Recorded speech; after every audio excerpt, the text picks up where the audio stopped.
سو دس از مطلب پاکستان تحریک انصاف جو ہے وہ عمران خان سے ملاقات پر پابندی لگے ابھی 24 گھنٹے نہیں ہوئے تو اس طریقے سے روئی کی طرح اڑتی جا رہی ہے اور بکھرتی جا رہی ہے کہ ان کو اپنے معاملات کو کیسے ہینڈل کرنا ہے. ان کی پوری پریزنس جو اس وقت کے سیٹ اپ کے اندر جس کے اوپر ڈپینڈ کرتی ہے اس کیس کو انہوں نے اس طریقے سے آج ہینڈل کیا اور اتنا ہلکا لیا ہے.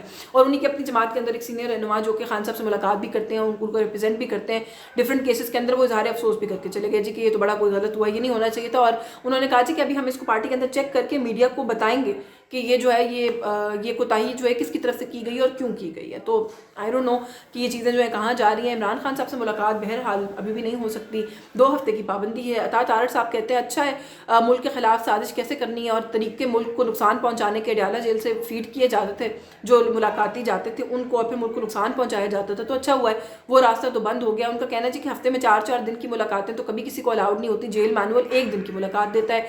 تو میرا خیال ہے کہ تھوڑا سا یہ ریمائنڈر دینا بھی ضروری ہے کہ نواز شریف صاحب سے بھی ملاقاتیوں کی ایک بڑی عمران خان صاحب سے ہفتے میں 4 دن میں اگر لوگ مل رہے ہیں تو 1 دن کے اندر 5 یا 6 سے زیادہ لوگوں کو جانے کی اجازت نہیں ہوتی.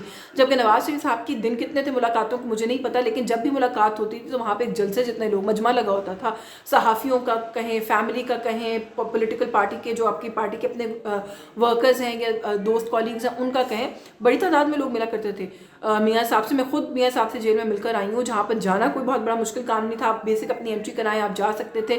اور جب میں ان سے ملنے گئی تھی, ایک بڑا کمرہ تھا جیل کا جو بھرا ہوا تھا لوگوں سے, جس میں ان کی پارٹی کے لوگ بھی تھے, ان کے دوست بھی تھے, صحافیوں کی بڑی تعداد تھی جو وہاں پر میرے ساتھ بہت سینئر صحافی تھے. جب جس سیٹنگ میں میں گئی تو ہماری ملاقات ہوئی. تو میرا خیال ہے کہ اس طرح کا جو ایک کنٹرول عمران خان صاحب کی ملاقاتوں پر رکھا جا رہا ہے وہ کنٹرول کیا, وہ والا چیک تو نہیں تھا.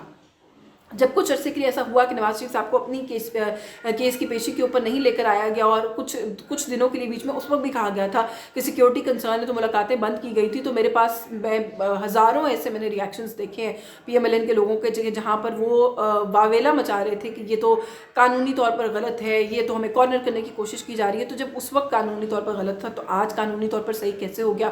اس وقت پی ٹی آئی کی حکومت تھی 2018 میں, تو آپ کہتے تھے وہ پولیٹیکلی وکٹمائز کر رہے ہیں. آج آپ کی حکومت ہے, پھر مان جائیں کہ آج آپ پولیٹیکلی وکٹمائز کر رہے ہیں.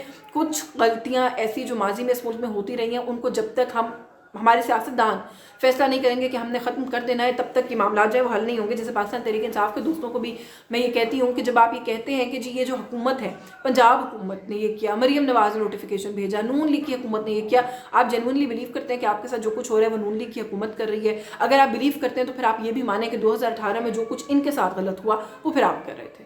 یہ دونوں طرف سے جو ہے نا وہ کھیلنا, اس کی وکٹ کی دونوں طرف نہیں کھیل سکتے آپ ایک ہی وقت کے اندر, آپ کو ایک ہی طرف کھیلنا پڑتا ہے. تو یہ کچھ معاملات ہیں جن کو ہمارے سیاستدان جو ہے ان کو ٹھیک کرنے کی, ان کو دیکھنے کی ان کو ضرورت ہے. اچھا تھوڑا سا اور آگے بڑھیں. مریم نواز صاحبہ اور شہباز شریف صاحب, ان کے جو ہم دیکھ رہے ہیں کہ سرپرائز وزٹس ہیں. ایک تو سرپرائز ہونے پہ ان کی مجھے بڑا اعتراض ہے, وزٹ بالکل سرپرائز نہیں ہے.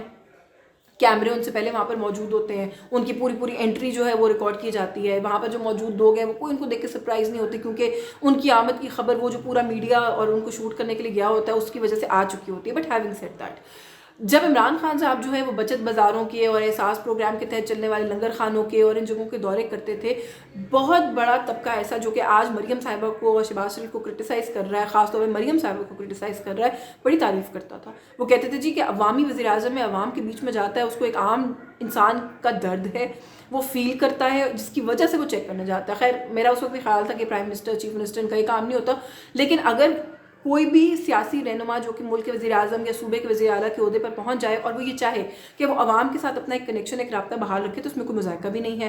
آپ اگر عمران خان صاحب کو اس وقت اپریشیٹ کرتے تھے تو آج آپ کو مریم صاحبہ کو اپریشیٹ کرنا چاہیے. ان کو اس چیز کا ڈیو دینا چاہیے کہ وہ اپنے تئیں پوری کوشش کر رہی ہیں کہ وہ عوام کے بیچ میں نظر آئیں, لگے کہ وہ عوام کے ساتھ کنیکٹ کر رہی ہیں, وہ عوام کے مسائل کو دیکھیں. اگر مریم نواز شریف صاحبہ کسی ماڈل بازار میں جا کے وہاں کی جو ریٹ لسٹ ہے اس کو چیک کر کے اس کے اندر اگر کوئی ڈسکرپنسی نکل آئے اور اس کو فکس کرنے میں مددگار ثابت ہو سکے تو فائدہ کس کا ہے؟ ایک عام آدمی کا ہے. ایک عام آدمی کا فائدہ کرنے کے لیے ہی وہ اس آفس میں بیٹھی ہیں. تو اگر وہ کسی بھی طرح چھوٹے لیول پہ, بڑے لیول پہ, ان کا کام ہے یا نہیں ہے, وہ کچھ بھی کر رہی ہیں جو کہ کسی کی ایک عام شخص کی زندگی میں کوئی بھی فرق ڈال سکتا ہے, تو میرا خیال ہے کہ اس کو تھوڑا سا سراہ لینے کے اندر شان میں کمی, ایگو پہ پرابلم نہیں ہونا چاہیے. اور جب ہمیں تھوڑا سا جو فیئر بات ہے اس کو فیئر کرنے کی کوشش بھی کرنی چاہیے. تنقید جہاں پر بنتی ہے وہاں پر ضرور کریں, میں بھی کرتی ہوں. جس دن سے وہ آفس میں آئی ہیں ان کا مینڈیٹ اس کے اوپر سوال ہے, پرائم منسٹر شہباز شریف کے مینڈیٹ پر سوال ہے, پوری حکومتوں کے مینڈیٹ پر سوال ہے. I am one of those people جو سب سے بلند آواز میں کہہ رہے ہیں کہ یہ جو سارا معاملہ ہے اس کی بہت شفاف طریقے سے انویسٹیگیشن بہت ضروری ہے. اگر یہ وہ مینڈیٹ نہیں ہے جو کہ پاکستان کے عوام نے ان کو دیا ہے, جو کہ بظاہر لگتا ہے کہ نہیں دیا, تو پھر پہلے تو جو کریڈیبلٹی ہے اسی کے اوپر سوال ہے. لیکن جب تک یہ لوگ ان دفاتر میں ہیں, اگر وہ اس ملک کے عوام کی بہتری کے لیے کام کر رہے ہیں تو میرے خیال ہے نتھنگ لائک اٹ. آئی مین بالکل کام کرنا چاہیے. کام نہیں کریں گے تو اور کیا کریں گے, یہ بھی تو ایک سوال ہے نا. تو اس لیے آئی تھنک کہ ہر چیز کے اندر جو ہے وہ صرف اپنی پولیٹیکل لیننگ کو مت دیکھے. اگر کوئی اچھا جسچر, کوئی اچھا کام کر رہا ہے تو اس کو سراہنے میں کوئی قباحت نہیں ہونی چاہیے. آخر میں بس یہ کہ آئی ایم ایف کے ساتھ جو ہے وہ دوبارہ اسٹینڈ بائی ایگریمنٹ کی جو آخری ٹرانچ ہے وہ ریسیو کرنی ہے.